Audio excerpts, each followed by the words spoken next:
कुठे काय? मग असं नका बघू माझ्याकडे. काही प्रॉब्लेम आहे तुम्हाला?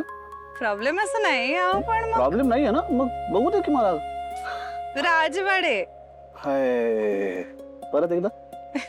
राजवाडे. बापरे, मी तुम्हाला सांगू स्वानंदी मॅडम, काय? बायको तुम्ही लाजता ना तेव्हा तुम्ही विलक्षण सुंदर दिसता. माझा ना असा हार्ट रेट वाढायला लागतो. मी पुन्हा पुन्हा तुमच्या प्रेमात पडतो. काय काय कुठे काय? मग असं काय बघताय तुम्ही आता माझ्याकडे? तुम्ही आता म्हणालात ते परत म्हणा. आता मी खूप काही म्हणालो, त्याच्यातलं नेमकं काय म्हणायचंय? जे तुम्ही माझ्याबद्दल बोललात ते परत. अहो, आता हे सगळं जे बोललोय ते अहो, तुमच्याबद्दलच म्हणा ना बोलतोय. मग परत मग एकदा. काय काय म्हणू?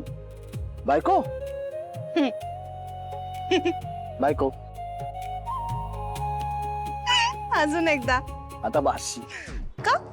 मैत्रीण मैत्रीण तर 100 वेळा म्हणायचा, तेव्हा कधी कंटाळा नाही आला तुम्हाला? तर बायको म्हणायला सांगितलं तर लगेच बास. त्याला काही अर्थच नाहीये ना. बायको अजून एकदा.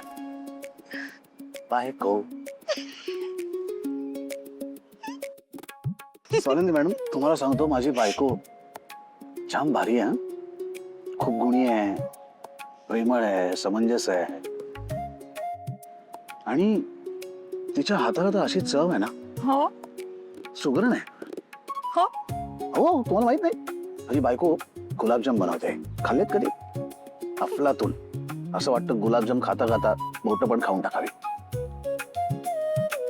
बायको. बास ना आता, बास आता. ओके ओके, बास आता. मी मला बायको म्हणालात ना आज पहिल्यांदा, ते कानाला ऐकायला इतकं जास्त गोड वाटलंय मला की मी तुम्हाला सांगूच शकत नाहीये. मी खूप दिवस वाट पाहिलीये ह्या. तुम्ही मला असं म्हणावं त्यासाठी.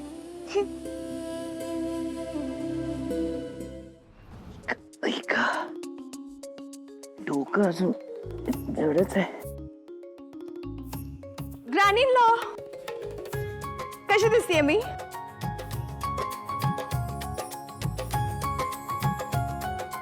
छान दिसतेस, एकदम छोटी स्वानंदीच. काय तुम्ही, मी इतकी एफर्ट्स घेऊन रेडी झाली आणि तुम्ही म्हणताय ताई सारखी दिसते. ओरिजिनल पीस आहे. अगं तुम्ही दोघी सारख्याच दिसता ना, म्हणून जरा मनात आलं माझ्या आपलं. ये नीट बघू दे, ये जरा समोर ये. अगं अगं अशी काय चालतेस, म्हणजे लंगडतेस का? सकाळी तर बरी होतीस. काय काय काय झालं? नाही ते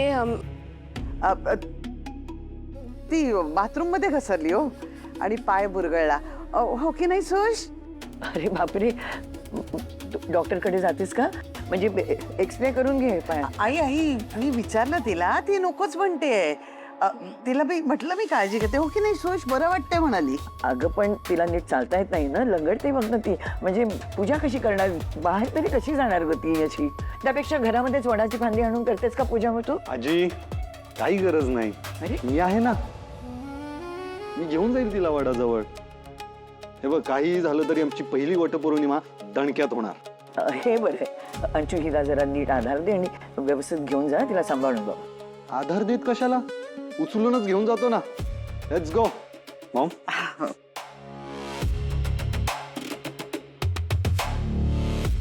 अरे हळू सांभाळून. Bye granny law, bye mummy law. हो अगं बाई, पूजेचं ताट राहिलं. आई, राहिलं का? अरे अंशू, अरे अरे वेड्या. काय नाही, यांचं काय सांगता येत नाही बाबा. काय झालं? तुम्ही आहातच माझी बायको. आपलं लग्न झालं ना तेव्हापासून तुम्ही माझी बायकोच आहात.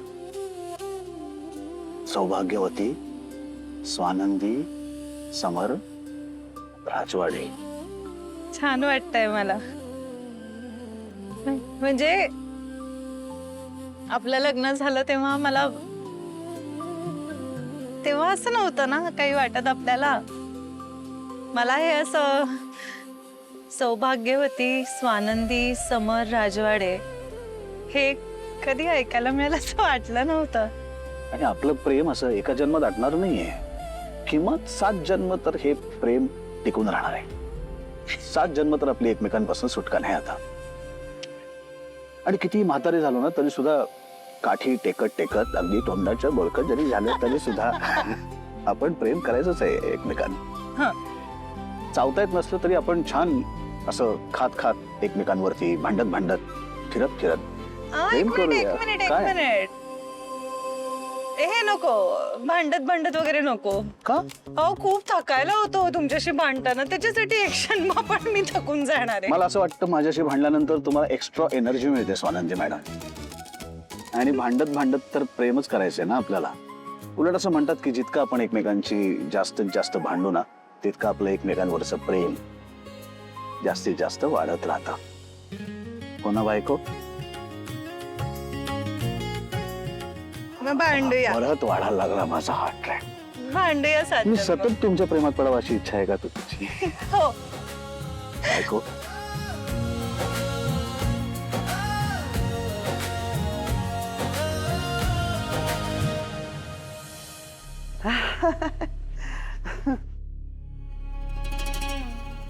किती प्रेम आहे ना आई अंशू मध्ये आणि सुश मध्ये. नाही म्हणजे लग्न आपल्या परिस्थितीला साजेसं झालं नाही त्यांचं, पण तरी बघा ना किती एकमेकांमध्ये लगाव आहे, एक प्रकारचा बॉन्ड आहे त्यांच्यामध्ये, नाही का आई?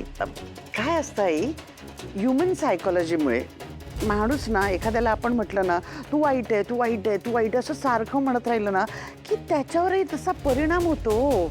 तसंच काहीतरी आपल्या अंशूचं झालं. नाहीतर बघा आता बघा किती बायकोवर प्रेम करतोय बघा ना तो. मला तर खरं सांगते हल्ली अंशूकडे बघून ना आणि त्यांच्यातलं प्रेम बघून भरूनच येतं. त्याच्यामध्ये भरून येण्यासारखं काय आहे गं? म्हणजे अंशूने लग्न केले तिच्याशी तर बायकोला सांभाळण्याची जबाबदारी आहे ना त्याची आता. आणि एकमेकांना सांभाळणं यालाच लग्न म्हणतात ना.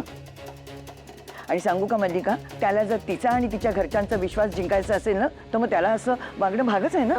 हे तर बेसिक गोष्ट आहे नाही. सुष्मिताची आता तो चांगला वागतोय, पण त्याआधी तो इतर बायकांची कसा वागायचा लक्षात आहे ना? का विसरलीस? तुम्ही कुठे विसरायला देता आई मला? मी विसरू देत नाही म्हणजे ह्याच्यात माझाच दोष आहे का? वाईट वाटलं का तुम्हाला? तुला ना काय म्हणायचं असतं, कधी म्हणायचं असतं ते ना काय मला कळतच नाही बाई.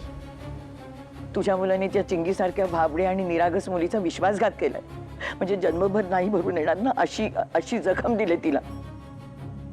4 दिवस बायकोशी चांगला वागला म्हणून हे सगळं काही विसरता येणार नाही मल्लिका. तू ना आता त्याच्या चुकांवर पांघरून घालणं बंद कर. आई अंशू पण तुमचा नातूच आहे ना हो. म्हणजे आता त्यांनी काहीही केलं तरी तुम्ही त्याच नजरेने बघत राहणार का त्याच्याकडे? तो प्रयत्न करतोय ना. नुसते प्रयत्न नाही कामाचे, परिणाम दिसले पाहिजेत. इथून पुढे त्याची चूक खपवून घेतली जाणार नाही हे त्यालाही कळलं पाहिजे मल्लिका. डोकं चढलेलं माझं अजून ते तुझ्याशी बोलून बोलून मला असं वाटतं. आई डोकं दुखतंय का हो तुमचं खूप? काय समजत नाही ग ते तुझ्याशी बोलून बोलून दुखते का माहित नाही ग. पण त्या दिवशी ना आता ते मी ना जरा वाचत बसले होते आणि सुष्मिता ज्यूस घेऊन आली होती माझ्यासाठी, तो मी घेतला आणि मग काय म्हणजे मी एक मिनिट तुम्ही शांत राहा. मी तुमच्यासाठी गरमागरम आलं टाकून चहा करून येते. हा आणू का चहा? हा आलेच मी. नारायण